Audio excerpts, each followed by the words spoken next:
Hello, wizards and witches! Welcome back to another edition of Wizard News, the most trusted news source for what's happening in the world. Shocking news out of the Italian city of Paso. Our Sammy Sneedleback is in the field. What happened, Sammy? What started as a beautiful wedding ceremony quickly devolved into a bloody coup. Antonio Gagucci, the world-renowned mercenary, along with the backing of the mafia, surprised Giuseppe with an aerial kick from the traditional wedding scaffolding, finishing him off with a crossbow bolt to the brain. Here's a recreation of the events. Ravioli, ravioli, I am so in love. What's that up there? I'm the Antonio Gagucci. I will be the new Doge now after I kill this man. After brutally killing Giuseppe Giacomo, Antonio Gagucci followed that by summoning a portal to hell to suppress any dissent from his new citizens.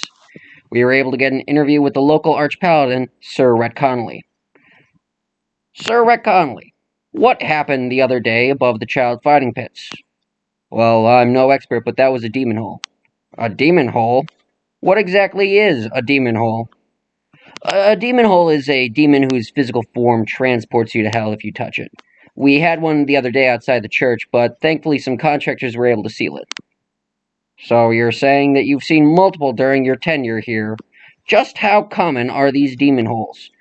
Not common at all, and it's extremely unusual for demon holes of the size that we saw at the wedding to appear in this plane.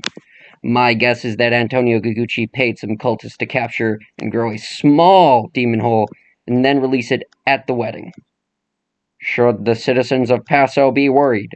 Is it possible for this demon hole to make a return? Oh, yes, most definitely. I've already put in for reassignment, in fact. This could be a recurring issue for the city, especially if the cultists or Antonio lose control over it. But honestly, I'm not sure anyone can control one of that size. Is there any way for the common man to protect themselves from a demon hole attack? Well, there are religious symbols and wards, but there's nothing that will work on a monstrosity of that size. It needs a professional exorcism. And I actually asked my superiors if an exorcist was available, but they said none will be in the area for over a year at least. I put in for my reassignment after that. Isn't it a paladin's sacred duty to stand by their posts? Nowhere in the oath does it say that. Now, if you'll excuse me, I have to get back to work. Truly saddening news. Our hearts go out to the citizens of Paso in their trying time. Next up, we have the results from our independent investigation into the international terrorist known simply as Lars. But first, we have a message from our sponsors. Is your man more interested in the secrets of magic in the universe than you? Are you searching for a way to be irresistible like you used to be? Now you can, with Lust by Baoba. Its magical formula will make him incapable of not spending every waking moment adoring you. Brewed with the pure essence of attraction, one spritz and his dick will fly off. Lust by Baoba. Use responsibly, or don't. Coming to an alchemist near you. Welcome back. Wizard News has conducted a lengthy and thorough investigation into the life of Lars, the terrorist who shocked the world last week. The results of that report are more shocking than anyone could have imagined. Sammy Sneedleback has the details.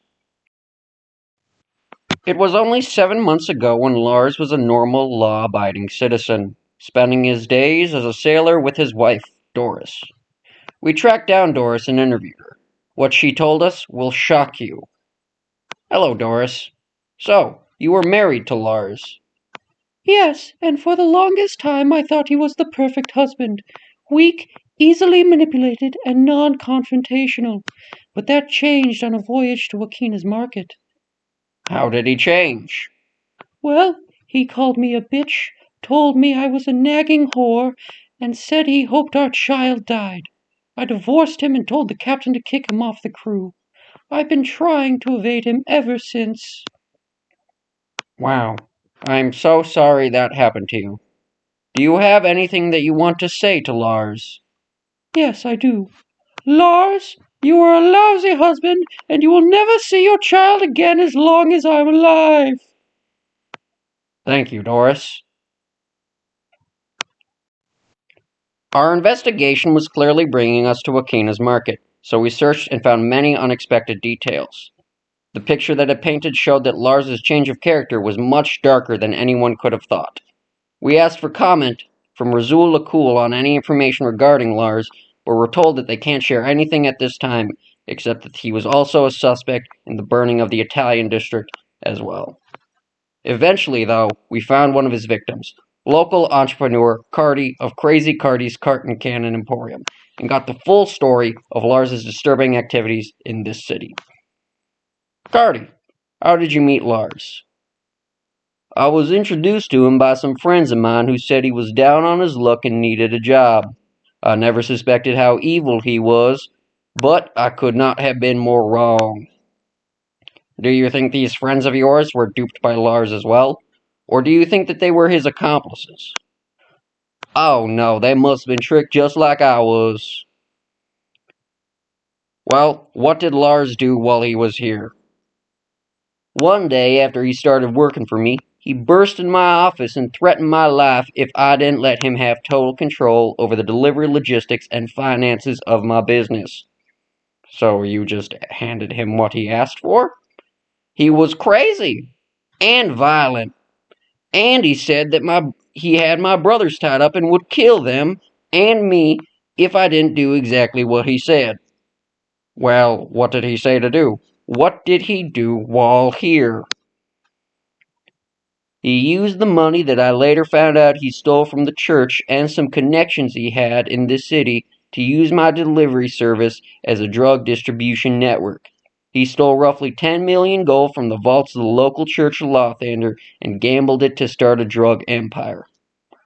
How long did it take for him to build this drug empire? Approximately a week. He worked me to the bone and even showed me severed fingers he told me were my brother's to make sure that I worked. That's awful. What happened after that? Well, a few months after he came here, he said he had to go to Garl's seat for a deal with the now dead King Picklesticks. He went, and that was the last time I ever saw the man. And with that, we set off to Garl's seat, where we found the true depths of Lars's depravity. Our investigation revealed that Lars is the man ultimately to blame for the continuing riots in the once peaceful city. We had the opportunity to talk to the new king, Thomas Bumblebritches, and learn the details of the local investigation. So, King Bumblebritches, what has your investigation revealed?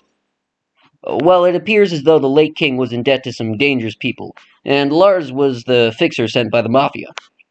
Which mafia are we talking about here? The mafia. The one so secret we still haven't found out who they're associated with. Fascinating. What did Lars do exactly while here? Well, Lars came to the city a week before King Picklestick's death, and he was caught at the border with an immense amount of drugs, and he was convicted, but somehow escaped before he could be sent to prison. We suspect the Mafia was also behind his escape.